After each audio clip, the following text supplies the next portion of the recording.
Fujairah حملے پر متحدہ عرب امارات اور ایران آمنے سامنے آ گئے۔ متحدہ عرب امارات نے ایران کی طرف سے میزائل اور ڈرون حملوں کا دعویٰ کر دیا۔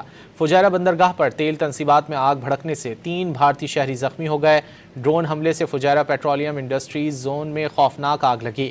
دبئی اور شارجہ ایئرپورٹ پر فلائٹ آپریشن معطل کر دیا گیا۔ UAE میں اسکول بھی بند کر دیے گئے۔ ایرانی میڈیا نے فجیرہ بندرگاہ پر حملہ امریکی فوج کی مہم جوئی کا نتیجہ قرار دے دیا۔ رپورٹ کے مطابق امریکی فوج کا مقصد آبنائے ہرمز سے گزرنے کے لیے غیر قانونی راستہ بنانا تھا۔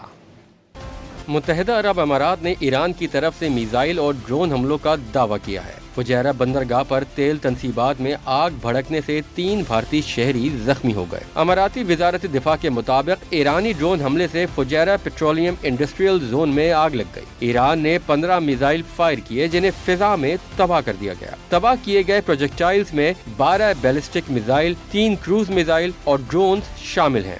UAE میں اسکول بند کر دیے گئے۔ تعلیمی اداروں کو آن لائن کلاسز کی ہدایت کی گئی۔ اس سے پہلے متحدہ عرب امارات نے ایران پر آبنائے ہرمز میں اماراتی آئل ٹینکر پر بھی حملے کا الزام لگایا۔ عرب امارات کے حکام کے مطابق ایران نے آئل ٹینکر پر 2 ڈرونز داغے۔